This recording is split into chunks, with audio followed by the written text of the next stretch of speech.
Hello everyone, मैं सुनील आप सभी का अपने चैनल पर वेलकम करता हूं। चैनल का नाम तो सबको याद ही हो गया होगा, लेकिन आपको सब्सक्राइब जरूर करो और पूरा वीडियो जरूर देखा करो ताकि मेहनत सफल हो, है ना।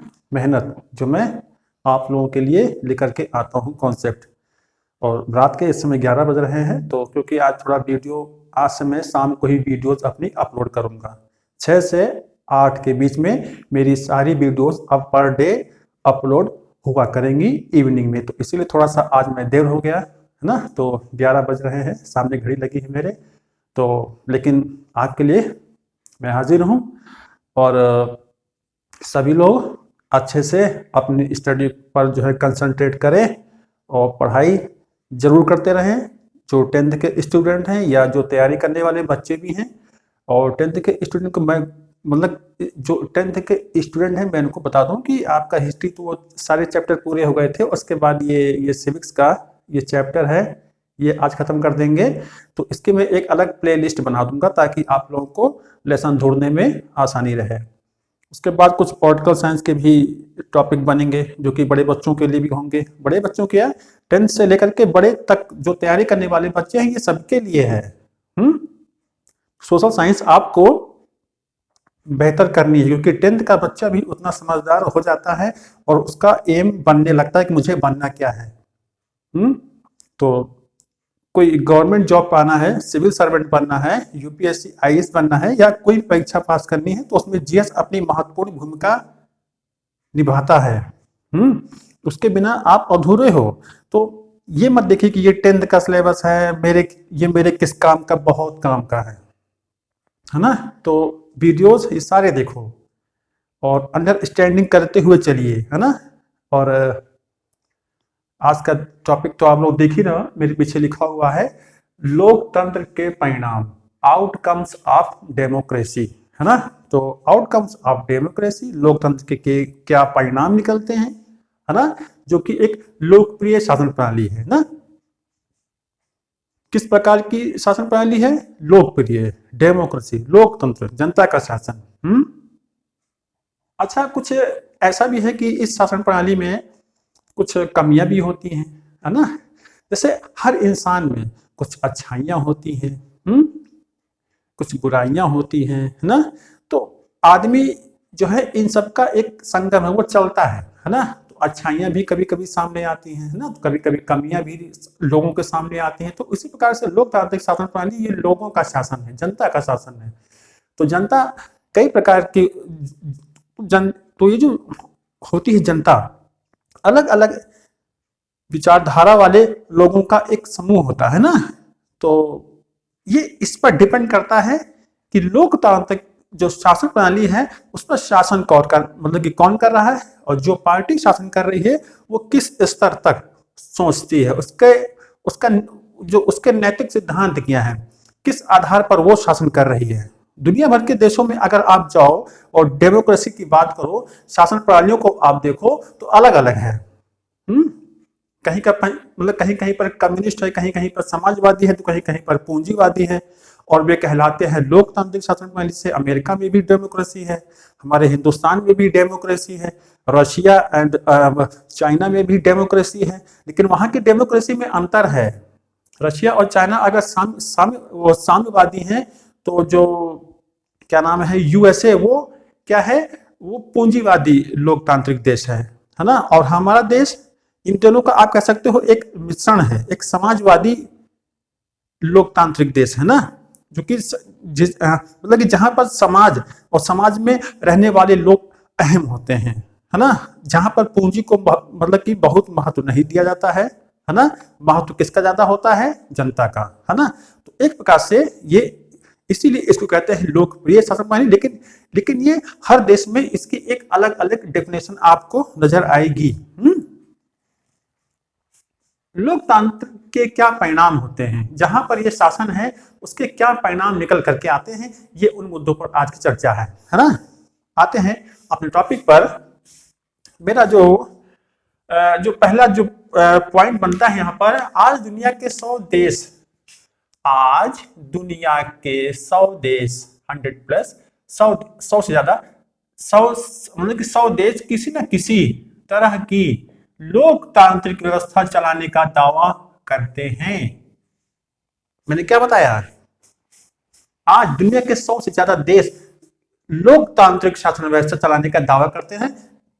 आपको यहां ध्यान क्या देना है, किसी न किसी तरह की, जैसा कि मैंने बताया, पूंजीवादी, साम्यवादी, समाजवादी, है ना, लोकतांत्रिक शासन प्रणाली, तो इस प्रकार से वो दावा करते हैं कि मेरे यहां इस प्रकार की शासन प्रणाली है। ओके, कई बार लोकतंत्र को हर मर्ज की दवा मान लेते हैं। मतलब कई बार लोग ये समझते हैं कि सारी समस्याओं को का जो हल होगा, है ना, सारी समस्याओं का जो हल होगा वो इन्हीं लोकतांत्रिक शासन प्रणालियों के द्वारा ही होगा। लेकिन हर मर्ज की दवा या हर चीज को लोकतंत्र के माध्यम से भी पूरा नहीं किया जा सकता है। सबकी उम्मीदों को पूरा भी नहीं किया जा सकता, कुछ उम्मीदों को, है ना। लेकिन आप सोचो कि नहीं, सरकार जो लोकतांत्रिक शासन प्रणाली है वो हमारी सारी उम्मीदों को पूरा करे। जैसे हम युवा लोग हैं, सबको नौकरी दे, तो ये पॉसिबल नहीं है। पॉसिबल कब है, जब आपके अंदर टैलेंट होगा, आपके अंदर योग्यता होगी। तो योग्यता को निखारिए ना। गवर्नमेंट को क्यों दोष देते हैं हम लोग? गवर्नमेंट को कभी दोष नहीं देने का, है ना। दोष अगर देना है तो अपनी कमियों को दीजिए ना। हाँ, ये बात मैं मानता हूं कि अच्छाइयां भी हैं और कमियां भी हैं। जगह निकलती हैं, वैकेंसी मतलब कि निकलती हैं, और कुछ भर्तियां जो है लटक जाती हैं, कई वर्षों के बाद क्लियर होती हैं, है ना। तो उसके लिए सीधे तौर पर हम गवर्नमेंट को दोषी नहीं ठहरा सकते हैं। कुछ पॉलिसीज होती हैं जिनके लिए वो एक मतलब कहते हैं कि शक के दायरे में वो लोग आ जाते हैं, तो चलता है। ओके, लेकिन दोष देना ठीक नहीं है कि पूरी तरीके से आप ही दोषी हो। पूरी 100% वो दोषी नहीं कह सकते हैं हम लोग। हम और आप पढ़े लिखे लोग हैं, है ना, कोई एक्सक्यूज नहीं। ओके, तो लोकतंत्र को हर मर्जी की दवा मान लेते हैं, है ना। जब हमारी कुछ उम्मीदें पूरी नहीं होती हैं, है ना, जब हमारी कुछ उम्मीदें पूरी नहीं होती हैं तो हम लोकतंत्र की अवधारणा को ही गलत मान लेते हैं। जॉब नहीं मिली, है ना, न्यायालय गए, वहां न्याय नहीं मिला, पुलिस प्रशासन से न्याय नहीं मिला, अत्याचार, है ना। तो इन प्रकार की बुराइयों में जब हम लोग रहते हैं और जब हम लोग के साथ बाय द वे कभी कभी न्याय नहीं हो पाता है, तो इसके लिए हम सीधे तौर पर लोकतंत्र को ही दोषी मान लेते हैं और कहते हैं कि लोकतंत्र ये किस काम का। और आपका कहना भी सही है, क्योंकि आप सोशल साइंस के स्टूडेंट हो, आपको सोशल साइंस में बोलने का अधिकार है कि मेरे साथ न्याय क्यों नहीं हुआ। यही लोकतंत्र है क्या? इसी को हम लोगों ने चुना है क्या? चुना था कि ये इसी प्रकार से रक्षा करेगा, ये तो हमारी सुरक्षा ही नहीं कर पा रहा है ना। तो इसके लिए हम लोकतंत्र को गलत मानने लगते हैं, लेकिन हमको गलत नहीं मानना है। एक बड़ी शासन प्रणाली है, जैसे हमारे देश में ले लो ना, सबसे बड़ी लोकतांत्रिक शासन प्रणाली किस प्रकार से उत्तर से पश्चिम, पूरब से पश्चिम और उत्तर से दक्षिण को कंट्रोल करना है। यहाँ पर तो लोगों का अपना घर नहीं संभल पाता है। तो एक एग्जांपल समझिएगा मेरी बात को, अन्यथा मत लीजिएगा। लेकिन आप समझिए, लोकतंत्र शासन एक बड़ी चीज है, घर छोटी चीज है ना। अगर दोनों में कंपेयर किया जाए तो जब हम घर नहीं संभाल पाते हैं ना, तो वो तो एक देश है। कई लोगों की उम्मीदें नहीं पूरी हो पाएंगी, तो उसके लिए हम दोषी नहीं ठहरा सकते हैं, लोकतंत्र को गलत नहीं कह सकते। हो सकता है कि आज नहीं तो कल आपकी उम्मीदें भी पूरी हों। क्यों हम आज ही हाइपर हो जाएं? क्यों आज ही हम क्रोध में आकर के लोकतंत्र को गालियां देने लगे?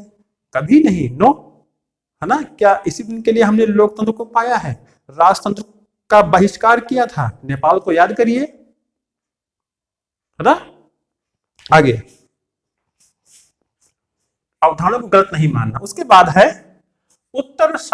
उत्तरदायी, जिम्मेदार और वैध शासन। लोकतंत्र में सबसे बड़ी चिंता लोगों का अपना शासक चुनने का अधिकार और शासकों पर नियंत्रण बरकरार रहे, है ना।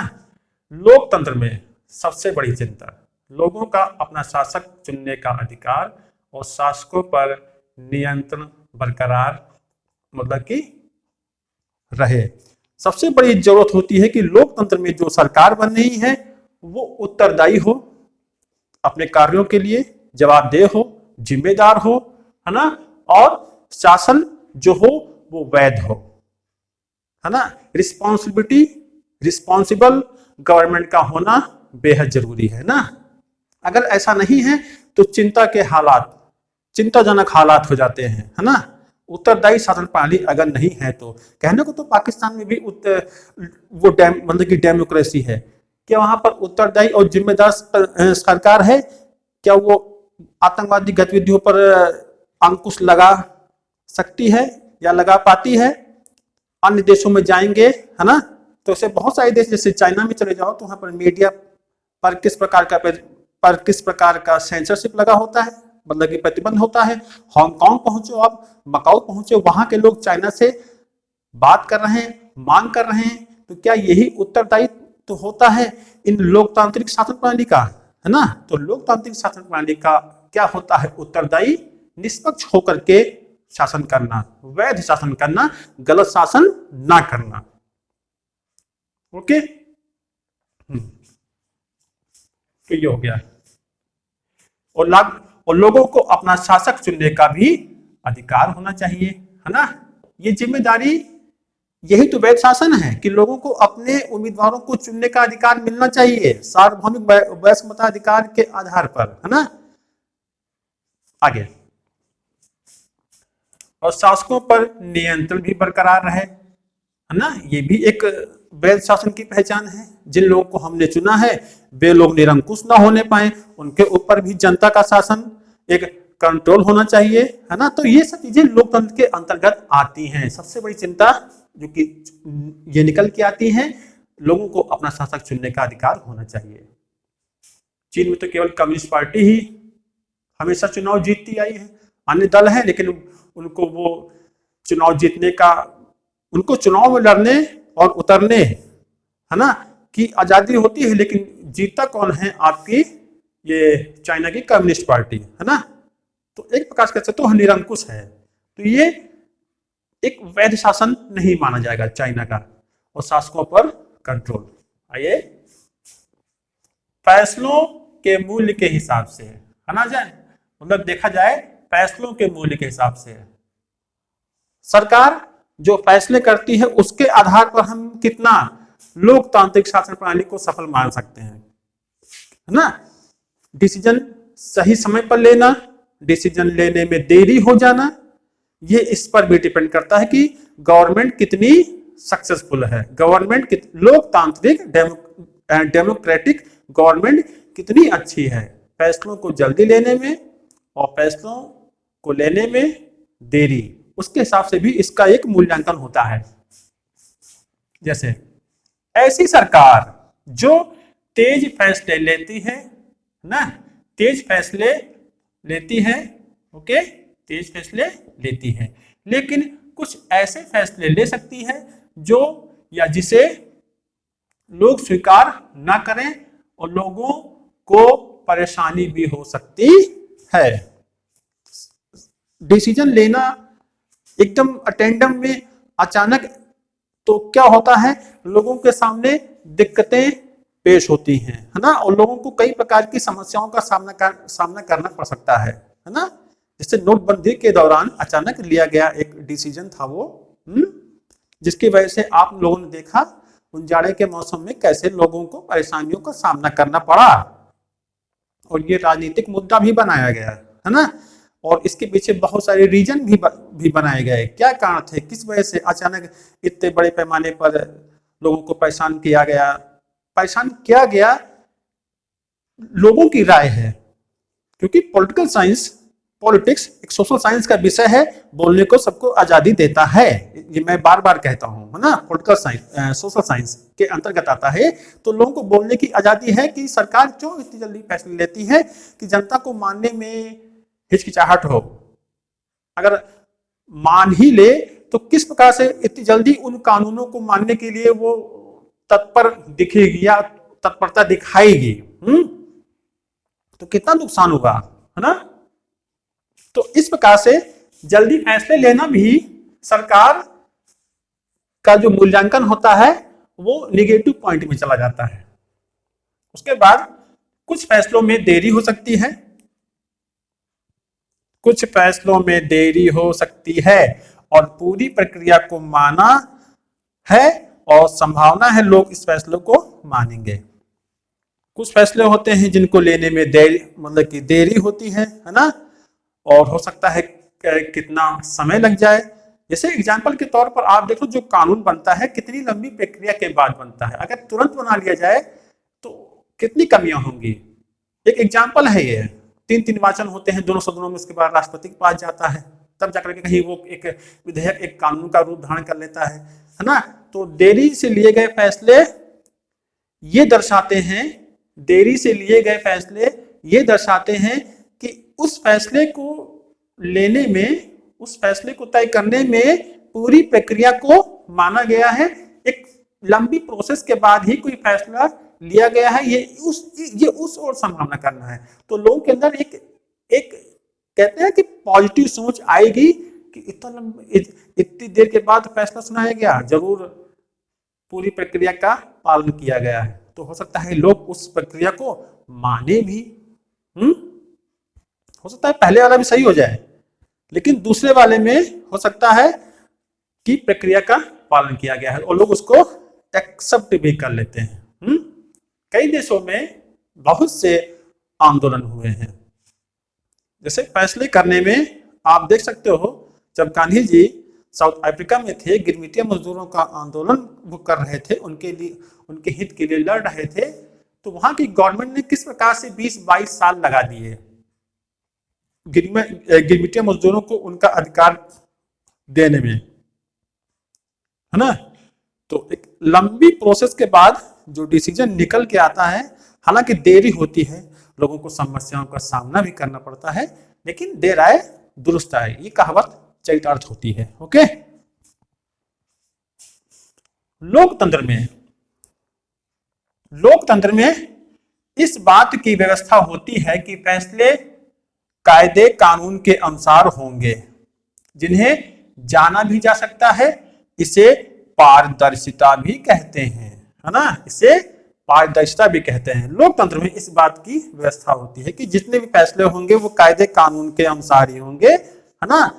और किस आधार पर, किस कानून के आधार पर यह फैसला किया गया है, इसको अगर आप ये जानना चाहते हैं तो वो भी आप जान सकते हैं। इसी को हम कहते हैं ट्रांसपेरेंसी, पारदर्शिता कहते हैं शासन में, है ना। मैंने जो डिसीजन लिए हैं मैं आपको बता रहा हूं, तो उसको मानिए। और आप जानना चाहते हैं किस मुद्दे पर, किस आधार पर यह फैसला किया गया है, तो वो भी गवर्नमेंट आपके सामने रखेगी, जो कि लोकतंत्र में ही संभव है।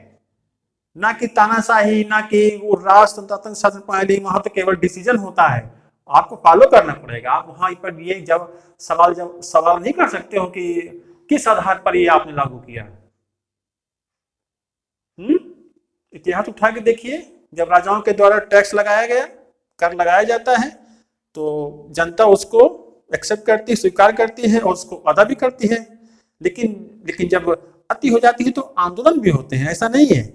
लेकिन उस शासन प्रणाली में, इस शासन प्रणाली में यही तो अंतर है कि पारदर्शिता दिखाई पड़ती है। लोकतांत्रिक शासन प्रणाली में ये बच्चे जरूर ध्यान रखेंगे, पारदर्शिता होती है, ट्रांसपेरेंसी। ओके। उसके बाद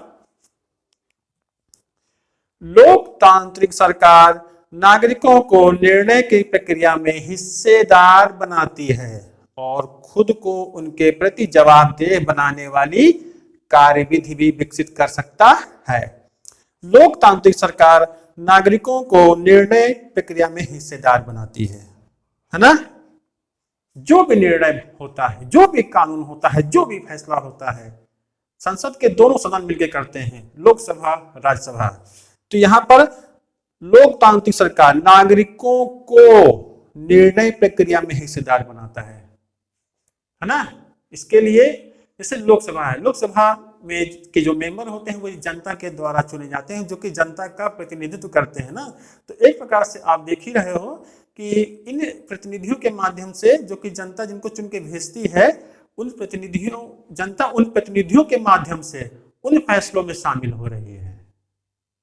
कहने का तात्पर्य यही है ना, हिस्सेदार बनाती है। क्या राजतंत्र में ऐसा संभव है? कमेंट बॉक्स में जरूर बताएं। राजतंत्र में, और खुद को उनके प्रति जवाबदेह बनाती है। सरकार जो भी काम करती है वो लोकसभा के प्रति, संसद के प्रति, संविधान के प्रति जवाबदेह होती है क्या? जनता के प्रति जवाबदेह होती कि मैंने क्या कार्य किया है ना। अब वो पारदर्शिता क्या है? जैसे नियमित और निष्पक्ष चुनाव, ये मायने रखता है। सरकारें बनती हैं, चुनाव होते हैं, है ना, चुनाव आयोग होता है, चुनाव करवाता है, जो कि निष्पक्ष होकर के करता है। चुनाव आयोग का जो चुनाव आयुक्त होते हैं, अध्यक्ष होते हैं, उनको तो राष्ट्रपति नियुक्त करता है, लेकिन नियुक्त होने के बाद वही सबसे पावरफुल माना जाता है चुनाव के दौरान, ताकि चुनाव इलेक्शन को में किसी भी प्रकार का पक्षपात ना हो, निष्पक्ष चुनाव हो। हालांकि ये बात अलग है, आप लोग सुनते होंगे न्यूज में, न्यूज चैनल में, न्यूज पेपर्स में कि आता है कि सरकार ने ईवीएम मशीन में गड़बड़ी करवा दी। ये कैसे हम मान सकते हैं ना? क्यों? क्या आप मानते हैं कि सरकार ऐसा, जो कि सत्ता पक्ष में, जो कि शासन, जो कि पावर में है, क्या वो ऐसा कर सकती है? ये आप कमेंट बॉक्स में बताएं। बाकी मैं भी बताऊंगा। तो क्या ये संभव है कि इलेक्ट्रॉनिक वोटिंग मशीन में गड़बड़ी की जा सकती है? ओके, तो ये हो गया। और कानूनों पर खुली चर्चा होती है ना। कानूनों पर खुली चर्चा जनता अपने प्रतिनिधियों के माध्यम से करती है। सरकार उसको जो है मतलब कि पब्लिश करवाती है, और मीडिया के माध्यम से वो जनता तक पहुंचती है। लोग उसको जानते हैं, पढ़ते हैं और समझते हैं, है ना। और उसमें अपने विचार भी व्यक्त करते हैं, आलोचना भी करते हैं ना। उसके बाद है सूचना का अधिकार, है ना। सूचना का अधिकार अधिनियम भी सरकार के द्वारा पारित किया गया ना। राइट टू इंफॉर्मेशन, है ना, कि सूचना का अधिकार अधिनियम जो कि 2005 में लागू किया गया। इसके द्वारा आप किसी भी संस्था से, किसी सरकारी संस्था से सवाल जवाब कर सकते हैं, उनसे कोई भी सूचना मांग सकते हैं, है ना। किसी भी विभाग से, कोई भी डिपार्टमेंट हो, ये अधिकार आपको, ये अधिकार ऐसा है जो आपको एहसास कराता है कि वाकई में हम लोकतंत्र में रह रहे हैं। सूचना का अधिकार, है ना, 2005 में लागू हुआ, राइट टू इंफॉर्मेशन, तो है ना, ये लोकतंत्र में ही संभव है, ना कि मोनार्की में, ना कि राजतंत्र में, है ना। तो लोकप्रिय शासन प्रणाली तो हुई ही। इसके बाद आते हैं कि विशेष क्या है। विशेष जैसे लोकतांत्रिक शासन प्रणाली अन्य शासनों से बेहतर है। ये मैं आप लोगों को बार बार बता रहा हूं, अंडरलाइन करते चलते हैं। लोकतांत्रिक शासन प्रणाली अन्य शासनों से बेहतर है ना। जाहिर सी बात है, जनता का शासन है ना। यह वैध शासन व्यवस्था है। ये वैध किस लिए है, लीगल किस लिए है? क्योंकि जो शासक दल है, जो शासक है, उसको जनता चुनती है। ये अवैध कब कहलाएगा? जब शासक स्वयं से चुन लिया जाए, स्वयं से ही अपने आप को राजा घोषित कर दे, अध्यक्ष घोषित कर दे, है ना, तब उसे हम अवैध कहेंगे। ठीक है, तो ये तो एक वैध शासन व्यवस्था है जिसको जनता स्वयं चुनती है ना। उसके बाद यह सुस्त हो सकती है, कम कार्यकुशल हो सकती है ना। सुस्त मतलब फैसले लेने में देरी हो सकती है, आपके साथ न्याय में देरी हो सकती है। ये भी हो सकता है कुछ कमियां, जैसे कि बनाया कि ये अच्छी भी है और इसमें कमियां भी हैं, है ना। और कार्यकुशल कम भी हो सकती है, और हो सकता है कि अच्छी कार्यकुशल हो। अपने पड़ोसी देशों में देखिए, कम कार्यकुशल, जैसे कि एक मुद्दा यहां देखिए, समझिए आप लोग, कम कार्यकुशल हो सकती है। बेल्जियम का एग्जांपल लीजिए और श्रीलंका का एग्जांपल लीजिए। कार्यकुशल बेल्जियम की सरकार को कहा जाएगा, जिसने कि वहां के डच और फ्रेंच भाषा भाषी लोगों में सामंजस्य बैठाया। वो कार्यकुशल। कम कार्यकुशल कौन? श्रीलंकन गवर्नमेंट, जो कि सिंगली और तमिल लोगों के विवादों को नहीं सुलझा पाई, है ना। LTTE जैसे गठबंधन, वो मतलब कि जैसी संस्थाएं वहां पर बनी, गृह युद्ध का सामना करना पड़ा श्रीलंका को, तो वो कम कार्यकुशल थी, है ना। उसने वो समझदारी नहीं दिखाई। ओके, आइए। हाँ, भ्रष्टाचार भी हो सकता है, इसमें भ्रष्टाचार भी हो सकता है, जैसा कि आप लोग को सुनने को मिलता भी रहता है, भ्रष्टाचार, भ्रष्ट गवर्नमेंट, ये घोटाला ना, हथियारों का घोटाला, खाद घोटाला, कितने ना जाने कितने घोटाले हो रखे हैं, सभी लोग जानते हो आप लोग, है ना। कुछ हद तक अनदेखी कर सकती है ना। जैसा कि मैंने कहा कि हो सकता है कि सभी की उम्मीदें पूरी ना हो, तो कुछ हद तक आपकी ये अनदेखी भी कर सकती है राष्ट्रहित में, है ना।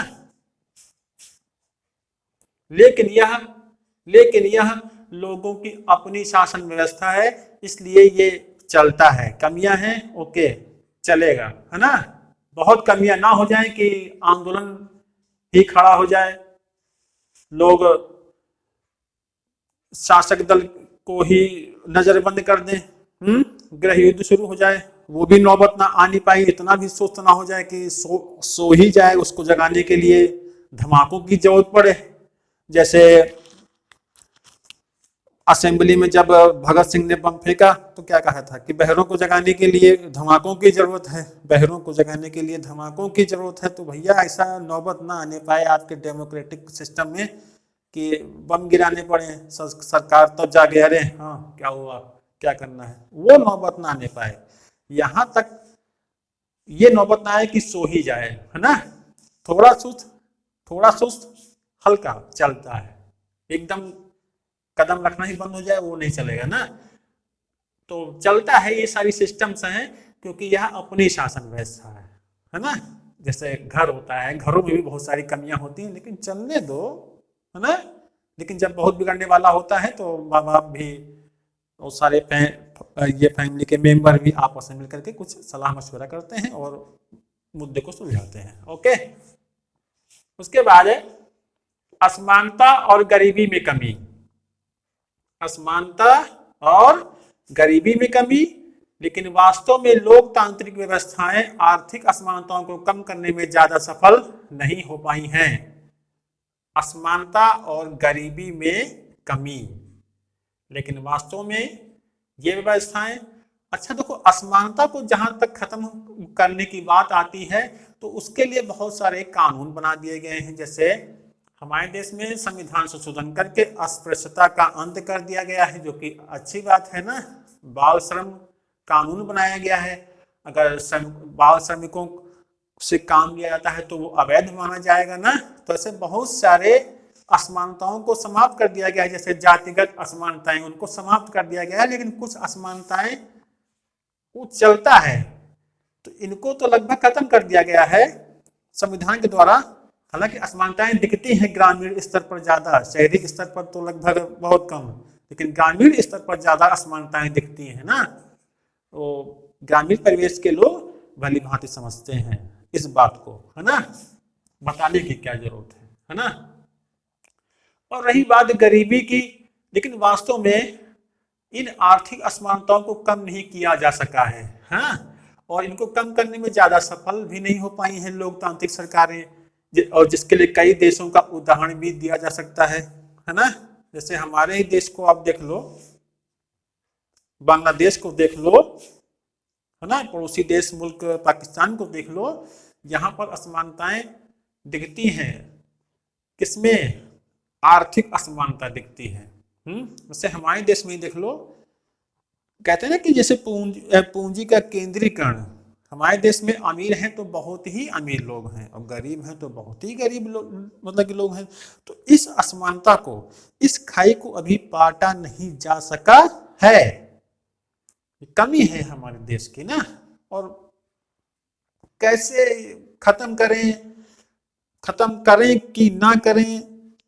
कुछ सरकारों की सोच भी होती है ना कि संतुलन ना बनने पाए, हमें दोनों का सपोर्ट लेते हुए चलना है ना।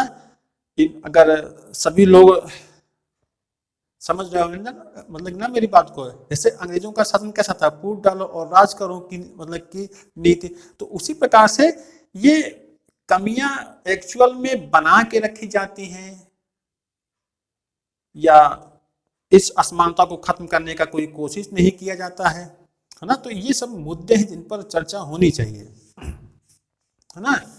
तो ये चीज आपने देखी।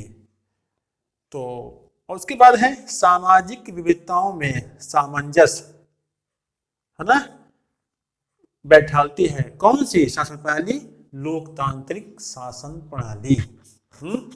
सामाजिक असमानता शुरू से आप लोग पढ़ रहे हो, बेल्जियम, श्रीलंका और बेरूत की समस्या। बेल्जियम में क्या था मैंने बता दिया अभी, भाषा संबंधी क्या था, सामाजिक विविधता थी वहां पर, डच भाषी, है ना, फ्रेंच भाषी, और श्रीलंका में तमिल और सिंगली भाषी समुदाय जो थे उनमें विविधता थी, जो कि बड़े पैमाने पर गृह युद्ध को मतलब गृह युद्ध को उसने जन्म दिया। और बेरूत का मामला क्या था, खलील नाम का लड़का था, है ना, जो कि बेरूत में रहता था। बेरूत में भी कभी गृह युद्ध हुआ था, लेकिन बाद में जो है वहां के लोगों ने समझौते के द्वारा बहुत सारे पदों को अलग अलग जातियों के, नस्लों के लिए, धर्म के लिए तय कर दिया गया था ना। जैसे राष्ट्रपति का पद था, प्रधानमंत्री का पद था, उप प्रधानमंत्री का पद था, संसद के अध्यक्ष का पद था, है ना। तो ये सब जो है क्रमशः जो है कैथोलिक ईसाइयों के लिए, सुन्नी मुसलमानों के लिए, ऑर्थोडॉक्स ईसाइयों के लिए, शिया मुसलमानों के लिए तय कर दिए गए थे ये सारे अलग अलग पद, कि अगर कोई राष्ट्रपति बनेगा तो वो कैथोलिक ईसाई होगा, है ना।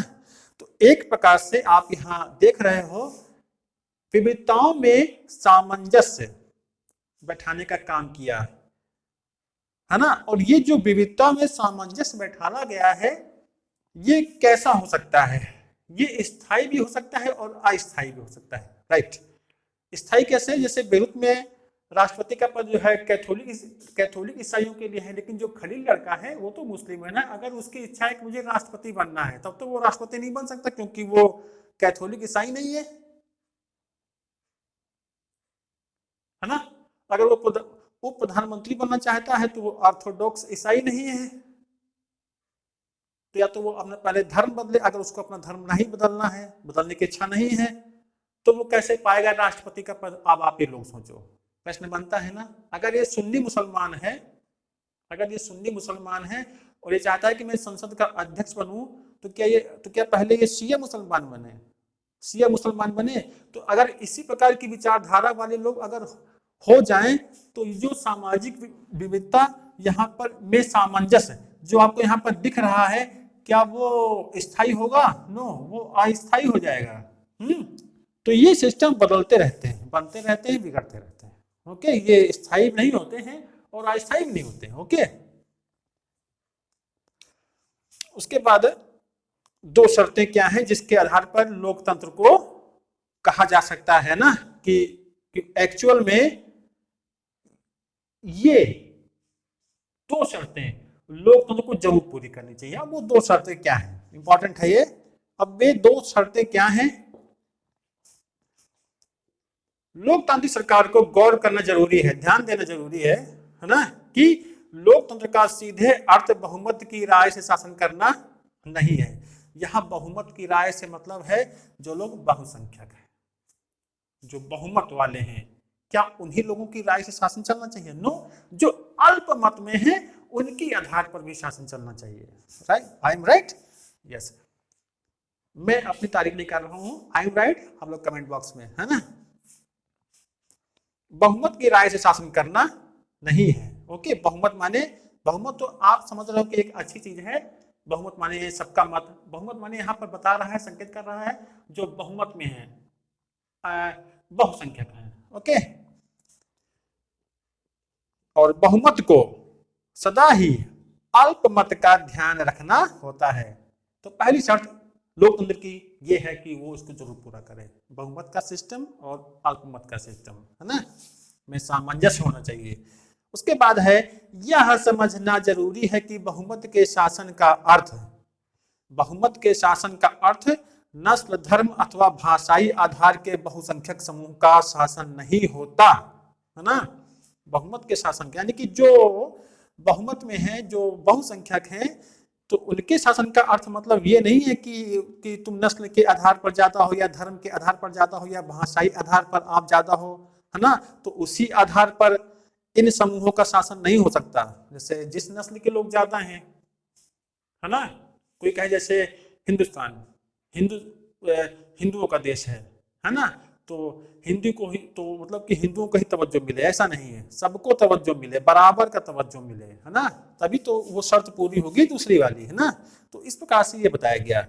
उसके बाद है लोकतंत्र तभी तक लोकतंत्र रह सकता है, ध्यान दीजिएगा, लोकतंत्र तभी तक लोकतंत्र रह सकता है जब तक प्रत्येक नागरिक को किसी न किसी अवसर पर बहुमत का हिस्सा बनने का मौका मिलता है। जैसे चुनाव है, इलेक्शन होता है, अगर आपको बहुमत का, मतदान का अधिकार मिल रहा है तो यही तो है लोकतंत्र, है ना। आपको हिस्सेदार बनाया जा रहा है, क्या बता रहा था, किसी न किसी अवसर पर। तो मेरे ख्याल से सबसे बड़ा अवसर तो भाई चुनाव है ना, चुनाव, लोकतांत्रिक चुनाव, किसी न किसी अवसर पर बहुमत का हिस्सा बनने का मौका मिलता है। तो इस प्रकार से वही लोकतंत्र है। उसके बाद है नागरिकों की गरिमा और आजादी। ये भी लोकतंत्र की विशेषता है कि वो नागरिकों की गरिमा को बनाए रखता है। अगर हमने आपको चुन करके संसद में पहुंचाया है, अगर हमने आपको चुन करके विधानमंडल में पहुंचाया है, तो ये जिम्मेदारी है कि आप भी हमारी गरिमा का ध्यान रखें और हमारी गरिमा को बनाए रखें, है ना। पुरुषों के साथ, महिलाओं के साथ किसी भी प्रकार का अन्याय ना हो। जो समाज के पिछड़े हुए लोग हैं, सताए गए लोग हैं, उनको समाज की मुख्य धारा से जोड़ा जाए, लोगों की आवश्यकताओं को पूरा किया जाए, है ना। सभी मतलब कि जहां तक संभव हो सके, ये सही रहेगा, जहां तक संभव हो सके लोगों की आवश्यकताओं को पूरा किया जाए। क्योंकि लोकतंत्र कुछ उम्मीदें रखता है, कुछ उम्मीदों के वश ही तो हम अपने प्रतिनिधियों को चुनते हैं, अपने ग्राम प्रधान को चुनते हैं, कुछ उम्मीदों बस ही तो चुनते हैं कि ये बन जाएंगे तो हमारे लिए रास्ता बनवाएंगे, स्ट्रीट लाइट लगवाएंगे, पीने के लिए पानी की व्यवस्था करवाएंगे, है ना, और गवर्नमेंट से जो कॉलोनी मिलती है वो भी हमको वो मतलब कि प्रोवाइड करवाएंगे। इसलिए थोड़ा चुनते हैं कि आप हमें सोचो कि नहीं, आपने तो हमको वोट ही नहीं दिया, हम कैसे आपको सुविधाएं दें, ये कैसे आप कह सकते हो कि मैंने आपको वोट नहीं दिया ना। तो इस प्रकार से गलत धारणा प्रतिनिधियों में नहीं होनी चाहिए। अगर ऐसी मतलब की धारणा है तो ये तो लोकतंत्र का गला घोटना होगा। इसी प्रकार से हमारे जो राज्य के, है ना, सर्वोच्च अधिकारी हैं, देश के सर्वोच्च अधिकारी हैं, उनको भी चाहिए कि अपने देश की जनता की भावनाओं का ध्यान रखें। तभी तो लोकतंत्र सफल होगा। उसके बाद लोकतंत्र के परिणाम तो आपने ये समझा। उसके बाद लोकतंत्र के सामने कुछ बहुत चुनौतियां भी होती हैं। अब ये चुनौतियां क्या क्या हैं, थोड़ा हम इसको शॉर्ट फॉर्म में आपको समझा देते हैं। लोकतंत्र के सामने बहुत सारी चुनौतियां होती हैं, जैसे क्षेत्रवाद, अलगाववाद माने जो ऐसी विचारधारा वाले लोग होते हैं जो किसी ऐसी भूभाग पर रहते हैं जो अलगाववादी विचार रखते हैं और अपने भूभाग को, अपने जहां पर वो बहुसंख्यक होते हैं उस भूभाग को अलग रखना चाहते हैं या अलग करने की मांग करते हैं। इसके अलावा जैसे लोकतंत्र के सामने सबसे बड़ी चुनौती तो कहते हैं वो क्या है, आतंकवाद भी है। आतंकवाद, है ना, जो आतंक मचाते हैं, जो कि अंतरराष्ट्रीय स्तर पर भी होता है ना, और राष्ट्रीय स्तर पर भी हो सकता है। राष्ट्रीय स्तर पर जिसको हम माओवाद भी कहते हैं ना, जैसे कि वो आए दिन जो है अपनी मांगों को अपनी मांगों को मनवाने के लिए जो है, जिनको हम नक्सलवादी भी कहते हैं, अपनी मांगों को मनवाने के लिए क्या कहते हैं कि धमाके करते हैं, बम धमाके करते हैं, हत्याएं करते हैं, अपहरण करते हैं, इस प्रकार के समाज में गतिविधियों को अंजाम देते हैं कि उससे गलत मैसेज जाता है ना, दूसरे कंट्री में भी, है ना। तो आतंकवाद तो बुरी चीज है ही है, आतंकवाद बाधा है सब थोड़ी, और नस्लवाद है, जैसे नस्लवाद भी बाधा है लोकतंत्र में। एक है नक्सलवाद, है ना, जो कि माओवादी विचारधाराओं से प्रभावित होता है।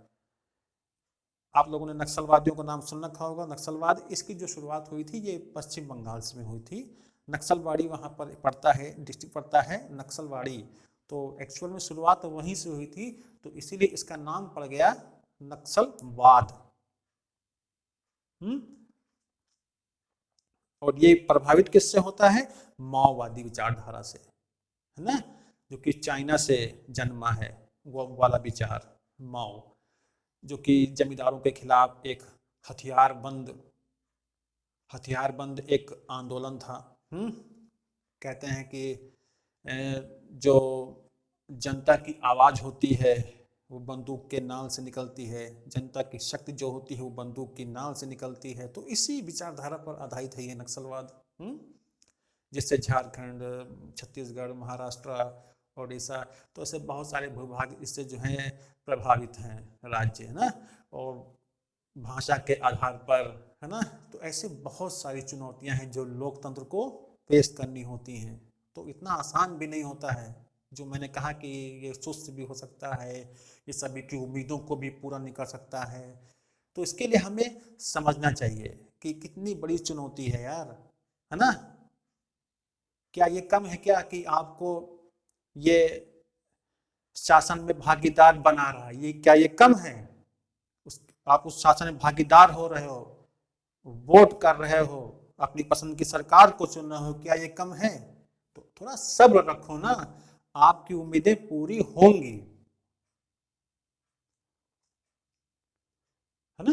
तो अचानक पूरी हो जाए ये संभव नहीं है, टाइम लगता है ना। मैंने बार बार कहा है, देर आए दुरुस्त आए।